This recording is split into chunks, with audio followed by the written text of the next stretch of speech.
अनामिका जी के बेटे पर्व की शादी बारात लड़की वालों के घर पहुंच चुकी थी।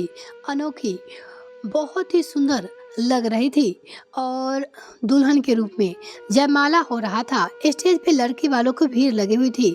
खैर, जयमाला रस्म खत्म हुई, लेकिन इसी बीच अनामिका जी और प्रकाश जी यानी कि पर्व के पिताजी लड़के वालों के और लड़के वालों के एटीट्यूड कुछ अलग सा। ऐसा लग रहा था जैसे वो कोई बहुत बड़ा एहसान कर रहे हैं शादी करके।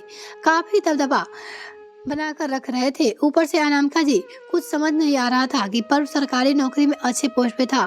देखभाल कर शादी तय की थी अनामिका जी ने, पर अब लड़की वालों का व्यवहार बात बात पे उनका दबदबा बनता उन्हें कुछ अच्छा नहीं लग रहा था। छोटी छोटी बातों पे लड़के वाले हावी होने पे कोशिश कर रहे थे। अनामिका जी और प्रकाश इसी बारे में बातें कर रहे थे कि अचानक उन्होंने अपने पीछे से लड़की के मामा और लड़की के पापा की आवाज सुनी। अरे, लड़का सरकारी नौकरी में है, राज करेगी हमारी अनोखी और सबको दबा कर रखेगी, और नहीं तो क्या। अब वो समाना गया कि लड़की वाले दब कर रहते थे, अब लड़के वाले हावी रहते थे। लड़की की माँ ने बोली, अरे आप लोग धीरे से बातों करो, कोई सुन लेगा। इस लड़की के मामा ने बोला है, अब बारात लेकर आ गए हैं तो शादी तो करनी पड़ेगी और हमारा दबदबा भी देखेंगे। इसकी तो हम इन्हें इतना अपना रुतबा दिखा रहे थे ताकि हमारी अनोखी को गलती से भी कभी कुछ की करने की जरूरत ना पड़े। साथ ही ससुराल में अनोखी कभी ही गलती से ऊंची आवाज में बात करने की कोशिश भी ना करे। लेकिन सच में यह सारी बातें पर माता पिता के कानों में पड़ चुकी थी। अनोखी के पापा और माँ की बातें सुनकर अनामिका जी और प्रकाश जी हतप्रभ थे। यह कैसी बातें कर रहे थे ये सब लोग। अभी सब कुछ अनामिका और प्रकाश जी की सोच रहे थे कि तभी उन्हें लड़की के पापा की आवाज सुनाई दी, क्योंकि वह लोग उनको ठीक पीछे ही बैठे हुए थे। लेकिन लड़की वालों ने देखा नहीं था कि पर्व के मम्मी पापा वहाँ पे बैठे हैं और वो अपने बातों में लगे हुए थे। अनोखी के पापा बोले, और नहीं तो क्या, अब यह जमाना गया, गलती से भी अगर हमारे बेटी को कुछ बोल दिया ना तो ईंट से ईंट बजा देंगे इनकी। ऊपर से पर्व सरकारी नौकरी में है, पहले नौकरी जाएगी और फिर जेल जाएगा। इससे अच्छा हमारी बेटी को हमेशा खुशी से रखे। इसलिए थोड़ी बहुत यहाँ पे अपनी हेकड़ी दिखानी जरूरी है ताकि वो समझ जाए हम कोई सीधे साधे लड़की वाले नहीं है। अनामिका जी यह सब सुना तो उन्होंने सोचा, कोई ऐसा कैसे कर सकता है। अच्छा खासा रुतबे वाले परिवार से अनामिका जी और प्रकाश जी, पर्व की अच्छी नौकरी थी। रिश्ता तय करते वक्त लड़की वाले कितने अच्छे से बातचीत कर रहे थे, बिल्कुल सभ्य लग रहे थे, और अब जब बारात लेकर आए तो ऐसी बातें सुन रहे थे। इसी तरह की शादी करने से हमारे पर्व की जिंदगी बर्बाद हो जाएगी, यह तो कभी भी कोई भी इल्जाम लगा सकती है पर्व के ऊपर। लेकिन तभी पीछे से अनोखी के पापा ने एक चिंता जताई, लेकिन साले साहब, कहीं ज्यादा हेकड़ी दिखाने के चक्कर में यह लोग शादी से मना कर दे तो। लड़के के मामा ने कहा, क्या जीजा जी, अब बारात लेकर आ गए हैं तो क्या बिना शादी किए हमें जाने देंगे? हम तो तुरंत पुलिस को बुला लेंगे और सीधा दहेज की बातें करेंगे। शादी तो उन्हें हर हाल में करनी है पड़ेगी। अब तो यह सारी बातें सुनकर अनामिका जी और प्रकाश जी का मन खट्टा हो गया। अनोखी उन्हें बहुत पसंद थी और पर्व भी उसे बहुत पसंद करता था, पर इन लोगों की बातें सुनकर अनामिका जी और प्रकाश जी बहुत ही परेशान हो गए। यह तो अभी तो ऐसे ही बातें कर रहे हैं, पता नहीं शादी के बाद क्या करेंगे। हमारे बेटे और हमारे पूरे परिवार की जिंदगी बर्बाद हो जाएगी। इसके चक्कर में उन्होंने खुलकर अनोखी के मम्मी पापा से बात करने की सोची। प्रकाश और अनामिका जी अनोखी के मम्मी पापा के पास गए और बोले, देखिए समझन जी, अब तो पर्व और अनोखी की शादी होने वाली है। उन्होंने हाँ में हाँ बिल्कुल, अब तो हमारी बेटी अनोखी आपके घर की बहू बनकर जाने वाली है। अनामिका जी अब दिमाग लगाना शुरू कर दिया और अनामिका जी ने बोला, जी बिल्कुल, अनोखी अब हमारे घर की बहू बनकर आने वाली है, और इससे पहले अगर हम कुछ बातें क्लियर कर ले तो ज़्यादा अच्छा होगा। आगे भविष्य में अनोखी का जीवन खुशहाल रहेगा। अनोखी के मम्मी पापा थोड़ा हैरान थे कि ये कैसी बातें कर रहे हैं। अनामिका जी ने बोला, देखिए भाई साहब, अब आजकल हमारा जमाना तो रहा नहीं। छोटी छोटी बातों पे बेटे बहू की लड़ाइयाँ होती रहती है और कोई किसी से कुछ भी इल्जाम लगाता रहता है, क्योंकि आजकल के बच्चे किस तरह से, आपको तो पता है। अनोखी के मम्मी पापा हैरान होकर एक दूसरे को देख रहे थे और सोच रहे थे कि यह क्या बातें कर रहे हैं अनामिका जी, वह भी हम जैसे साथी लोग से। अनामिका जी ने आगे बोला, देखिए भाई साहब, आजकल शादी के बाद बहुत तरह की परेशानियां हो रही है और कई मामलों में लड़के वाले बेकसूर होते हुए भी सालों कोर्ट कचहरी की चक्कर लगाते रहते हैं। हम दोनों अपने बेटे पर्व से बहुत प्यार करते हैं, तो हम अपने बेटे पर्व के ऊपर कोई मुसीबत नहीं आने दे सकते। मुझे पता है आप लोग बहुत ही अच्छे हैं और ऐसा कुछ नहीं करेंगे, लेकिन फिर भी जैसे आपको अपने बेटे की चिंता है, मुझे भी अपने बेटे की चिंता होगी, क्योंकि पहले तो लोग सिर्फ बेटी की चिंता करते हैं शादी के वक्त, पर अब बेटों की भी चिंता होती है। जमाना काफी बदल चुका है। अनोखी के मम्मी पापा ने बोला, आप कहना क्या चाहते हैं अनामिका जी? आगे बोला, देखिए शादी के लिए तो हम तैयार हैं, लेकिन उससे पहले स्टैम्प पेपर और एक एग्रीमेंट साइन होगा कि हमने आपसे कोई भी दहेज नहीं लिया है, और अगर आपने कुछ भी दिया है अपनी बेटी को तो अपनी मर्जी से दिया है, जो कि आपकी मर्जी है। अपनी बेटी को दीजिए या ना दीजिए, और उन सब सामानों की वीडियोग्राफी भी होगी, पर एग्रीमेंट के साथ ही शादी हो गई। लेकिन लड़के वाले खुद को कुछ ज्यादा ही होशियार समझ रहे थे। उन्होंने बोलना शुरू किया, आप ऐसी बातें ठीक है शादी से पहले क्यों कर रहे हैं? हमें तो लगता है कि आपको ज्यादा दहेज चाहिए। इस पे अनोखी के मम्मी पापा ने बोला, हमने ऐसा कब कहा कि हम शादी नहीं करेंगे? हम बिल्कुल शादी करेंगे, बल्कि अभी तुरंत करेंगे, लेकिन उससे पहले हम एक स्टैम्प पेपर पर एक एग्रीमेंट बनवाना चाहते हैं कि हमने आपसे कोई दहेज नहीं लिया है। बस यह एग्रीमेंट बनाकर हमें दे दे, और कुछ भी अपनी बेटी को शादी में दे रहे हैं उसके बारे में उसमें लिखा दे सबके सामने, उसके बाद शादी हो जाएगी, क्योंकि आजकल लड़के वालों को टॉर्चर करते हैं। मुस्कुराकर अनामिका जी ने कहा। अनोखी के मम्मी पापा को समझ में आ गया था कि अनामिका जी और प्रकाश जी बहुत होशियार है। प्रकाश जी ने लड़की के पापा से बोले, इसमें टेंशन की बात है, हम तो शादी करने को तैयार है, हमसे कोई गलत बात तो मुझे नहीं लग रहा है, बस हम अपना पक्ष में मजबूत करना चाहते हैं और सबको अपना पक्ष मजबूत करने का हक है। कल को अगर आप कोई झूठा केस थाने में हमारे खिलाफ कर दे तो हमने आपसे दहेज लिया है, तो फिर हम कैसे साबित करेंगे कि हमने दहेज नहीं लिया? करवा सत्य है। लाइक और फॉलो करें। अब लड़की वालों को समझ में आ गया था कि प्रकाश जी और अनामिका जी बेवकूफ नहीं है, वो भी अपने बेटे के साथ हर कदम पे देंगे। एक बार भी प्रकाश जी और अनामिका जी ने यह नहीं कहा कि वह शादी नहीं करेंगे, नहीं तो फिर लड़की वाले बहुत ही आसानी से साबित कर देते कि उन्होंने दहेज की वजह से शादी तोड़ दी और फिर पर्व की जिंदगी खराब हो जाती।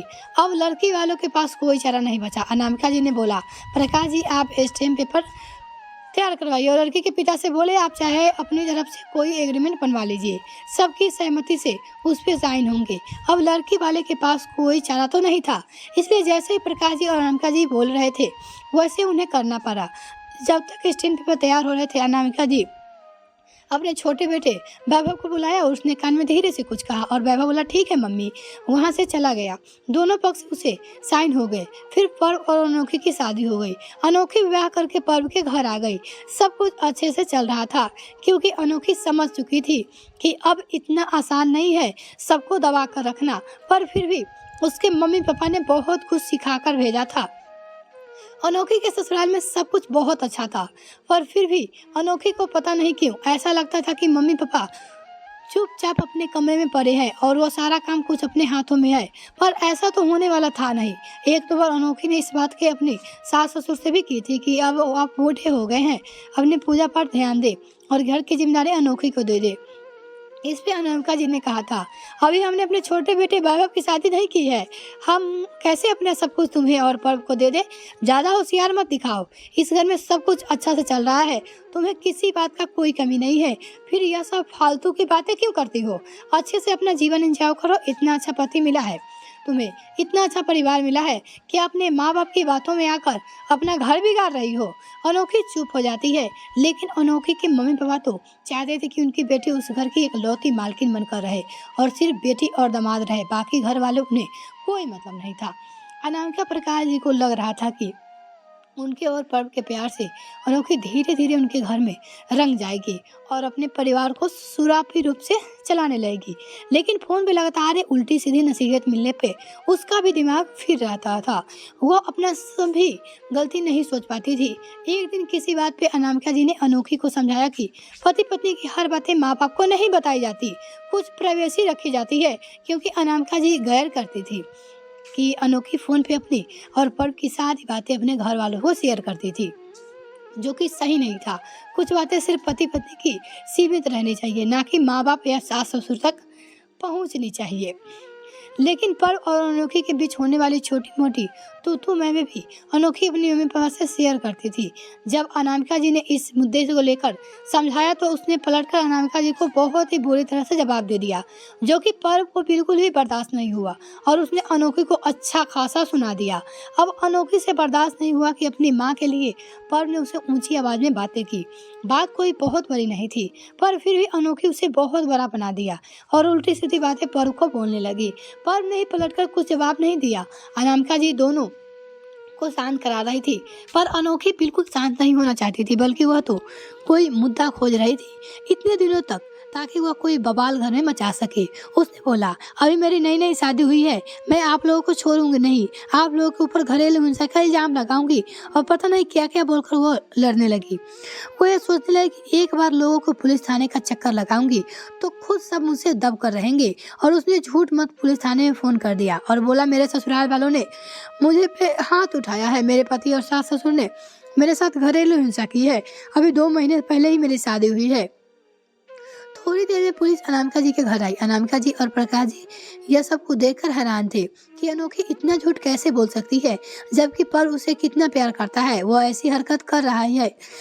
अनोखी मंद मंद मुस्कुरा रही थी कि देखो मुझसे उलझने का नतीजा। यह सोच रही थी, अब ये लोग डर के मारे मुझसे माफी मांगे और मैं यहीं पे मामला खत्म कर दूंगी, फिर उसके बाद अपना रुतबा इन लोगों के ऊपर चलाकर हमेशा शान से इस घर में रहूंगी, फिर कभी कोई मुझे कुछ बोलने की हिम्मत नहीं करेगा।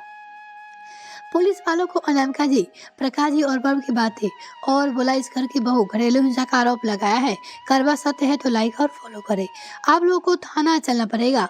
अनोखी को इसी उम्मीद में थी कि अब अनामिका जी, प्रकाश जी और पर्व उसके हाथ पैर जोड़ेंगे और बोलेंगे अपना इल्जाम वापस ले लो, फिर समझौता के साथ वह पुलिस वालों को वापस भेज देगी। लेकिन ऐसा कुछ नहीं हुआ।